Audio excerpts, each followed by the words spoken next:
Hello guys, welcome back to our classes.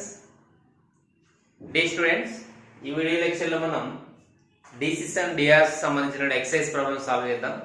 అయితే మనకు తెలిసిన విషయం ఏంటంటే DCs and DRs లో 2 exercises ఉన్నాయి. In these 2 exercises, from these 2 exercises we get in board examination point of view only one long answer question. అంటే మనకి తెలంగాణ కానీ ఆంధ్రాలో బోర్డు ఐపీఈ ఎగ్జామ్స్ నందు ఓన్లీ దీని వెయిటేజ్ ఏంటంటే 7 మార్క్స్ అనమాట. అంటే ఒక్క క్వశ్చన్ రావడానికి ఛాన్సెస్ ఉన్నాయి. ఓకే, సో మెయిన్గా నేను ఎక్సైజ్ ప్రాబ్లమ్స్ నేను ఎక్స్ప్లెయిన్ చేస్తున్నాను.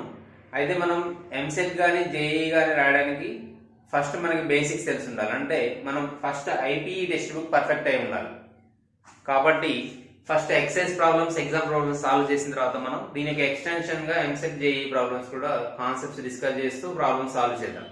ఓకే, సో ఫస్ట్ ఈ వీడియో క్లాస్ లో ఫస్ట్ ఎక్సైజ్ 6A లో ఉన్న ఫస్ట్ సెక్షన్ అన్న ఫస్ట్ ప్రాబ్లం గురించి మనం డిస్కస్ చేసినట్లయితే ఇక్కడ ఇచ్చిన క్వశ్చన్ అంటే ఏ line makes angles 90, 90 and 30 degrees with the positive directions of x, y, z axis respectively. అంటే స్పేస్ లో XYZ అనే యాక్సిస్ ఉంటాయి కదా, వాటితో ఒక లైన్ అనేది 3 యాంగిల్స్ చేస్తుంది. ఏటువైపు 90, 90 and 30. X యాక్సిస్ తో 90 degrees రెస్పెక్టివ్లీ అన్నాడు కాబట్టి ఫస్ట్ 90 X యాక్సిస్ తో, సెకండ్ 90 Y యాక్సిస్ తో, 30 degrees Z యాక్సిస్ తో చేస్తుందని దాని మీనింగ్. అయితే ఫైండ్ డైరెక్షన్ కోసైన్స్ అన్నాం. మనం ఆల్రెడీ కాన్సెప్ట్ డిస్కస్ చేసుకున్నాం. అంటే ఆ కాన్సెప్ట్ సంబంధించిన వీడియోస్ అప్లోడ్ చేస్తాను నేను తర్వాత. అయితే ఇక్కడ డైరెక్షన్ కోసైన్స్ యొక్క డెఫినేషన్ ఏంటి? మనకి వీటిని నేను LMN తో డినోట్ చేస్తామని తెలుసుకున్నాం కదా. సో ఇక్కడ L అంటే ఏంటి? L is equal to cos alpha, where alpha is making some angle with the positive direction of x axis. And what is M? M is equal to cos beta, where beta is that line makes an angle beta with the positive direction of y axis కదా. అదే విధంగా N అంటే cos gamma కదా, cos gamma. ఇవి మనకి LMN అనేవి DCs అయితే alpha beta gamma అనేవి యాంగిల్స్ పాజిటివ్ డైరెక్షన్ లో XYZ యాక్సిస్ చేసినట్లయితే మనకి cos alpha, cos beta, cos gamma are called the direction cosines. మనం డిస్కస్ చేసుకున్నాం ఆల్రెడీ. అసలు ఈ 2D లో మనం ఏదైతే జనరల్ గా 2D జియోమెట్రీలో ఒక లైన్ మనం డ్రా చేసినట్లయితే ఇట్లా ఈ సమ్ యాంగిల్ చేస్తుంది కదా, ఈ యాంగిల్ మనం ఏమంటాం? ఇంక్లినేషన్ అంటాం, tan θ ఏమంటాం, స్లోప్ అంటాం. కానీ 3D లోకి వచ్చేసరికి ఈ స్లోప్ ని ఇలా డిఫైన్ చేయలేము. అక్కడ tan తీసుకున్నట్లయితే ఇక్కడ కాస్ తీసుకుంటాం. ఇప్పుడు z యాక్సిస్ ని డ్రా చేసినట్లయితే ఇప్పుడు ఈ లైన్ x యాక్సిస్ తో ఆల్ఫా చేస్తే, y యాక్సిస్ తో బీటా చేస్తే, z యాక్సిస్ తో గామా చేసినట్లయితే, ఓకే సారీ ఇక్కడ నుంచి డ్రా చేయకూడదు, ఇక్కడ నుంచి ఇక్కడ వరకు డ్రా చేయాలి. ఎందుకంటే యాంగిల్ చేస్తుంది ఈ లైన్ కదా చేసేది. ఓకే, మనం దీన్ని OA అనుకున్నట్లయితే ఈ లైన్ అనేది పాజిటివ్ X యాక్సిస్ తో ఆల్ఫా, పాజిటివ్ Y యాక్సిస్ తో బీటా, పాజిటివ్ Z యాక్సిస్ తో గామా చేసినట్లయితే alpha beta gamma called the direction cosines. అంటే 2D జియోమెట్రీలో స్లోప్ కి సబ్స్టిట్యూషన్ 3D జియోమెట్రీలో ఏంటంటే ఈ కోసైన్స్ అన్నమాట, DCs. ఓకే, అక్కడ స్లోప్ డిఫైన్ చేసిన విధంగానే ఇక్కడ డైరెక్షన్ కోసైన్స్ ని మనం రీప్లేస్ చేసాం అన్నమాట దాని బదులు. సో స్లోప్ ని మనం డిఫైన్ చేయలేం దీంట్లో, దాని బదులుగా ఈ డైరెక్షన్ కోసైన్స్ అనేటువంటి వర్డ్ మనకి ఇంట్రడ్యూస్ చేయడం జరిగింది. క్లియర్ కదా? సో ఇప్పుడు మన ఆన్సర్ ఈజీ అయిపోయింది. డైరెక్ట్ గా ఆన్సర్ దీంట్లో రాసేయండి. కాస్ ఆల్ఫా అంటే కాస్ 90, కాస్ బీటా అంటే second angle cos 90, cos 30 degrees. Cos 90 value ఎంత? 1. So 1, this is 1. Cos 30 is nothing but sin 60.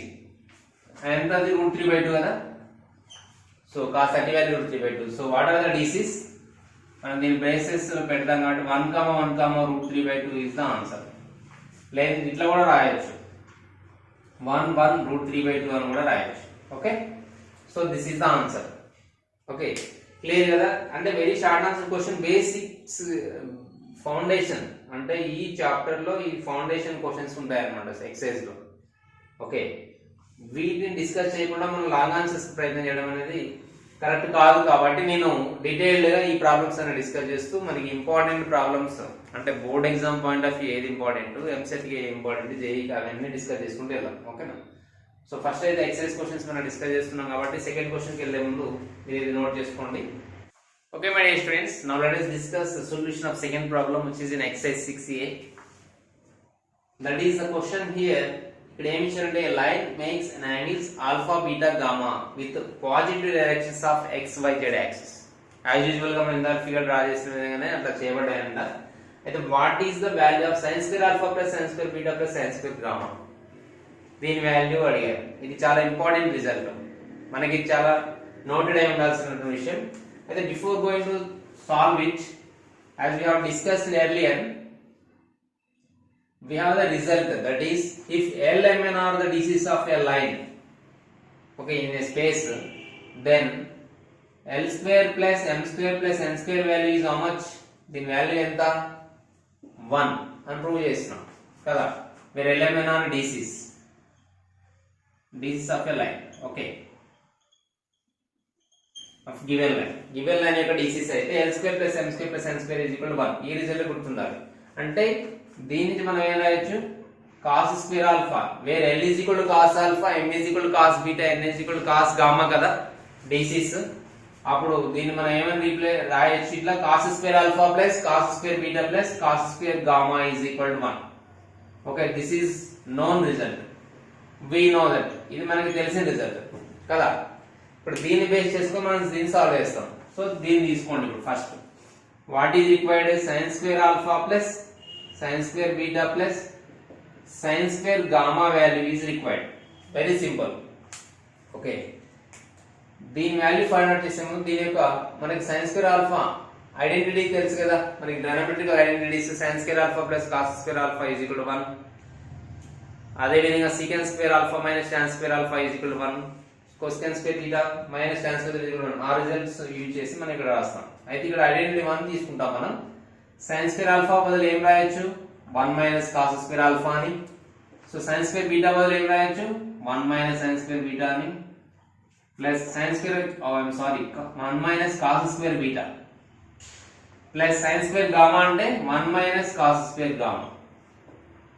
ఎట్లా తెలుస్తారంటే ఐడెంటిటీ 1, ట్రిగోనోమెట్రిక్ ఐడెంటిటీ 1 నుంచి అదేంటిది? అది we know that sin square theta plus cos square theta is equal to 1 అని తెలుసు కదా, దాని నుంచి. Okay, right. ఇప్పుడు అబ్జర్వ్ చేసినట్లయితే మనం 1 plus 1 plus 1 having same sign, so that we can add 1 plus 1 plus 1 3. ఇక్కడ minus cos square alpha minus cos square beta minus cos square gamma. So minus common తీస్తే అప్పుడు ఏమొస్తుంది? ఇక్కడ cos square alpha plus cos square beta plus cos square gamma. అంతేనా? Very simple step, simple problem. 3 minus దీని value already మనకు తెలిసిందే. we know that cos square alpha plus cos square beta plus cos square gamma is equal to 1 కాబట్టి నేను 1 replace చేస్తున్నాను. ఆ 3 minus 1 is equal to ఎంత? 2. So the value of sin square alpha plus sin square beta plus sin square gamma ఎంత? 2 అన్నమాట. ఇది చాలా చాలా ఇంపార్టెంట్ రిజల్ట్, మనకి ప్రాబ్లమ్స్ చేసేటప్పుడు ఇది యూజ్ అవుతుంది. Okay, so please make it note. Clear కదా? అర్థమైంది కదా? సో రాసేసుకోండి. Okay guys, now let us discuss question number 3. ఈ థర్డ్ క్వశ్చన్ లో మనం ఏమడిగారంటే ఒక పాయింట్ ఇచ్చారు, స్పేస్ లో ఒక పాయింట్ ఇచ్చారు. ఏంటిది అది? √3, 1, 2 √3 is a point in the space and find the DCs of OP, direction cosines of OP find out చేయమన్నారు. వెరీ వెరీ సింపుల్ అన్నమాట. దీనికి ఒకటే ఒక ఫార్ములా గుర్తుంచుకుంటే సరిపోతుంది. అదేంటంటే ఇక్కడ P అనే పాయింట్ స్పేస్ లో XYZ కోఆర్డినేట్ చేసినట్లయితే అప్పుడు దీని యొక్క DCs ఏమవుతాయి? If P XYZ is a point in the space and OP is equal to R, distance between O and P is equal to R. That meaning is OP is equal to R. Distance between O and P is equal to R.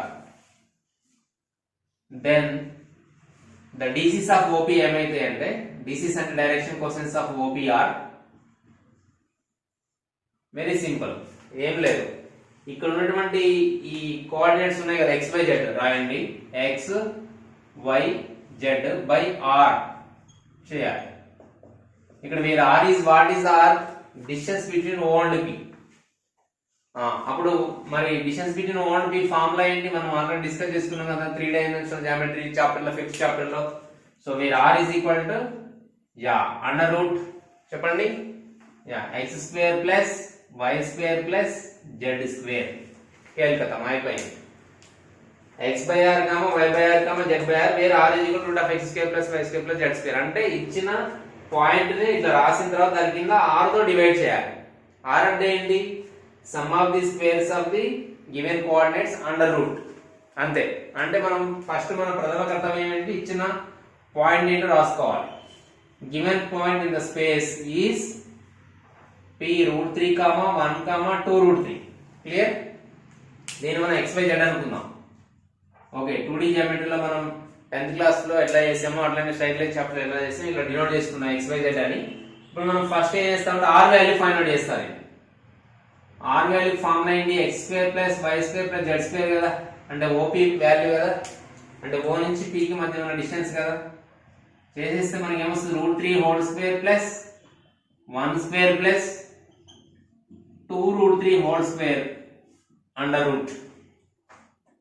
Simple వేస్తే ఇది 3 plus 1 plus 2 root 3 whole square అంటే square root cancel చేసి 2 3 6 అని రాయకండి. ఇక్కడ root 3 whole square అంటే square root cancel అయింది okay happy. But ఇక్కడ కూడా అట్లా క్యాన్సిల్ చేయకండి. 2 రూట్ 3 హోల్ స్క్వేర్ అంటే 2 రూట్ 3 అంటే 2 రూట్ 3 ఇది విషయం. ఓకే జనరల్ గా మనం మైనర్ మిస్టేక్ అక్కడ చేస్తా ఉన్నాం. 2 2 జా 4 ఇంటూ రూట్ 3 ఇంటూ రూట్ 3 ఎంత అండి రూట్ 9 అంటే 3. సో 4 3 జా 12 4 3 జా 12. సో అండర్ రూట్ అనేది common. So 3 plus 1 4 4 plus 12 16. So under root 16 is nothing but 4. ఇది డిస్టెన్స్ కాబట్టి ఇక్కడ మనం 4 తీసుకుందాం ఓకేనా ప్లస్ 4. ఓకే యాక్చువల్గా అయితే ఒకే డైరెక్షన్ లో చేయమన్నప్పుడు ప్లస్ 4 వస్తుంది, రివర్స్ చేయమన్నప్పుడు మైనస్ వస్తుంది కదా. మనం ఆల్రెడీ డిస్కస్ చేసుకున్నాం concept plus or minus LMN. Okay so ఇప్పుడు ఫైనల్ గా what are the DCs of OP, DCs of OPR. Okay ఏంటిది ఆన్సర్ x అంటే first the root 3 by 4, next y value 1 by r value 4, 2 root 3 by 4. So or else it can be written as, if we simplify we get here root 3 by 4 1 by 4 2 2 are 4 కాబట్టి root 3 by 2 వస్తుంది. Okay ఇవి మనకు కావాల్సిన DCs of OP. వేరే direction లో దీని యొక్క DCs అడిగారు అనుకోండి OP అంటే ఇటు పెడతాం యారో మార్క్, అప్పుడు మైనస్ జోడిస్తాం దీనికి ఓకేనా. అంటే జనరల్ అయితే ప్లస్ ఆర్ మైనస్ LMN వస్తుంది కదా. సో మనం అడిగింది ఒకటే డైరెక్షన్ కాబట్టి ఇది ఫైనల్ ఆన్సర్. లేదా ఈ విధంగా మనం DCs of OP ray find out చేద్దాం క్లియర్ గా. అంటే ఇక్కడ O for origin, P for the given point in the space. Clear? So very simple. Okay now we go for next question, that is fourth one, which is the last one in the first section of this exercise 6a. Okay my dear friends, we are going to discuss the last question of first section, that is fourth one. ఇది ఇందాకల problem లాగానే OP యొక్క DCs find out చేయమన్నారు third problem లో, కానీ ఇక్కడ వచ్చేసరికి 2 points ఇచ్చారు like PQ. DCs of PQ find out చేయాలి అంటే P ప్లేస్ లోనేమో అంతకుముందు ప్రాబ్లంలో ఆరిజిన్ ఉంది, Q ప్లేస్ లో P ఉంది. అంటే ఆరిజిన్ ప్లేస్ లో ఒక పాయింట్ P వచ్చింది, P ప్లేస్ లో అంటే instead of P they are given Q another point. Instead of origin అంటే point they are given 2 points in this problem. మరి ఇది ఎలా చేయాలంటే దీనికి కూడా ఫార్ములా ఉంది, మనం డిస్కస్ చేసినాం. అయితే ఇక్కడ దీన్ని ఫైండ్ అవుట్ చేయాలన్నప్పుడు వెరీ ఈజీ అన్నమాట. ఈ ఫార్ములా ఫాలో అయితే సరిపోతుంది. అని ఏంటంటే the DCs of the line, answer sheet లో కూడా మీరు ఇలానే రాయండి, సేమ్ పాయింట్ రాసేసి ఇక్కడేమో x1 y1 z1, ఇక్కడేమో x2 y2 z1 రాసుకోండి. Join the points. Okay x1 y1 z1 okay and x2 y2 z2 are. మరి దీని యొక్క DCs ఏంటి? ఏం లేదు, వెరీ సింపుల్. ఈ రెండింటి డిఫరెన్స్ ఫైండ్ అవుట్ చేయండి. ఆ డిఫరెన్స్ అనేది కూడా ఫస్ట్ దీని కోఆర్డినేట్స్ రాసుకోవాలి, తర్వాత దీని కోఆర్డినేట్స్ రాసుకోవాలి. అంటే x2 minus x1, okay. Next y2 minus y1, next z2 minus z1. ఇంతకు ముందు మనం డిసిస్ ఆఫ్ ఓబి ఫైండ్ అవుట్ చేసేటప్పుడు కూడా ఫస్ట్ xyz రాసుకున్నాం కదా, అవునా? అంటే ఏంటి, అక్కడ కూడా ఆరిజిన్ అనేది 0 0 0 కదా. సో అంటే x minus 0, y minus 0, z minus 0 రాసాం, బై r తో డివైడ్ చేసాం. r అంటే ఏంటి, డిస్టెన్స్ బిట్వీన్ దీస్ 2 పాయింట్స్ కదా. ఇక్కడ కూడా అంతే. In this case also same. So we have to divide by r. What is the meaning of r here? ఇక్కడ మీనింగ్ ఆఫ్ r ఏంటి, ఆరిజిన్ కి p కి మధ్య డిస్టెన్స్ ఫైండ్ అవుట్ చేయడం కదా. ఇక్కడ కూడా అంతే. Where r is equal to the length of pq. Okay, ఇది p ఇది q అన్నమాట. pq గా కన్సిడర్ చేసినట్లయితే pq యొక్క లెంత్ మనకి r అంటే డిస్టెన్స్ అన్నమాట. Where r is equal to, right here, where r is equal to distance between these 2 points. Though these 2 points అంటే ఏంటివి, p and q అన్నమాట. So where r is equal to distance between square root of, మనకి 2D geometry లాగానే distance అంటే కొత్తగా ఏమీ లేదు, కాకపోతే ఎక్స్ట్రాగా z2 minus z1 whole square వస్తుంది, అంతే కదా. So z2 minus z1 whole square అంటే సింపుల్ గా x2 minus x1 by r, y2 minus y1 by r, z2 minus z1 by r are the DCs of the given line PQ. ఒకవేళ QP find out చేయమని అనుకోండి, first ఇక్కడ Q రాస్తాం, తర్వాత ఇక్కడ P రాస్తాం. అప్పుడు x1 minus x2 by r, y1 minus y2 by r, z1 minus z2 by r అవుతుంది. అంటే సింపుల్ కదా. డైరెక్షన్ చేంజ్ అయితే సైన్ చేంజ్ అవుతుంది, అంతే. అదే జరుగుతుంది. ఓకే, క్లియర్ కదా. సో ఫస్ట్ యాజ్ యూజువల్ గా డైలాగ్స్ ఏం వస్తాం. ఫస్ట్ what are the given points in the space. So given points are, one is minus 4 1 7 and another point is q, considered as q 2 minus 3 2. Okay, దీన్నేమో x1 y1 z1 అనుకోండి. మనం ఏ order ఇస్తే order లోనే తీసుకోవాలి, ఓకేనా. దీని p గాను తర్వాత q గాను. ఓకే, ఇప్పుడు డిసిస్ ఫైండ్ అవుట్ చేయాలంటే మనకి ఫస్ట్ కావాల్సింది r వాల్యూ తెలిస్తే ఈజీ అవుతుంది కదా. So r is equal to మనం ఫైండ్ అవుట్ చేయాలి. అదేంటి, under root, okay, under root x2 minus x1 whole square 2 minus of minus 4 whole square. ఓకేనా. ఆల్రెడీ మనం ఫార్ములా రాసాం కాబట్టి ప్రత్యేకంగా రాయాల్సిన అవసరం లేదు. So the next step y2 minus y1 whole square, where y2 is minus 3 minus formula minus y1 is 1 whole square plus z2 minus z1 whole square, where z2 is 2 in the formula minus, where z1 is 7 whole square. Clear? Is it clear? అర్థమవుతుంది కదా. Okay, 2 minus of minus ఉంది ఇక్కడ big bracket లో, మళ్ళీ ఇక్కడ minus of minus ఉంటే plus అవుతుంది. 2 plus 4 ఎంత అండి, 6. Yeah, 6 square minus 3 minus 1 both are having same sign, so add and keep same sign. 3 1 add చేస్తే 4, సేమ్ గుర్తు పెట్టించుకోవాలి.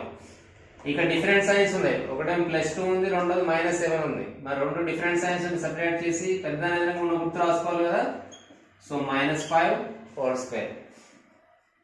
So then 36 plus 16 plus 25 power even power ఉంది కాబట్టి పాజిటివ్ అవుతుంది. 36 ప్లస్ 16 ప్లస్ 25 ఎంత వస్తుందండి, square root of 36 plus 16 46 52 52 plus 20 72 77 square root of 77 r value. ఇక అయిపోయింది answer. మనకు కావాల్సిన డిస్టెన్స్ ఏంటి. So therefore required DCs are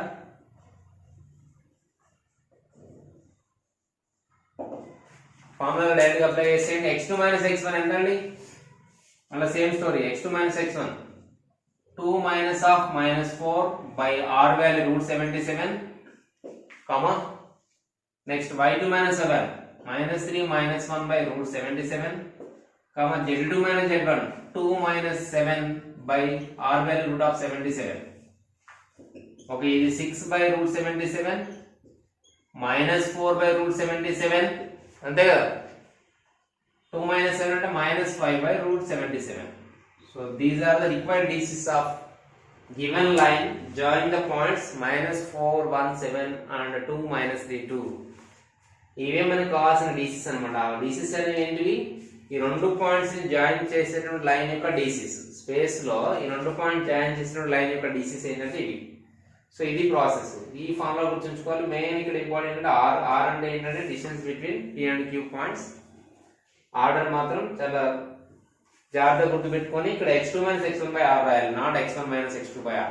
of course అది కూడా కరెక్టే. ఎప్పుడు ఇండైరెక్ట్ అంటే అదర్ డైరెక్షన్ లో అయితే అది కరెక్ట్. కానీ మనకి ఇచ్చిన ఆర్డర్ ఇది కాబట్టి ఈ ఆర్డర్లో మనం రాసుకొని డిఫరెన్స్ వేసేటప్పుడు సెకండ్ దానిలో ఫస్ట్ దాన్ని డిఫరెన్స్ ఫైండ్ అవుట్ చేయాలి. ఓకే, క్లియర్ గా? సో ఇంతటితో ఎక్సైజ్ 6A లో ఉన్నటువంటి ఫస్ట్ సెక్షన్ ప్రాబ్లమ్స్ క్లియర్ అయ్యాయి. ఓకే, నెక్స్ట్ వీడియో లెక్చర్ లో నేను remaining problems which are in this exercise I will explain in the next video lecture. Keep watching our channel. Please share with your friends also. Okay, you are welcome to give suggestions. Thank you. We will meet in the next video lecture. Till then, bye bye.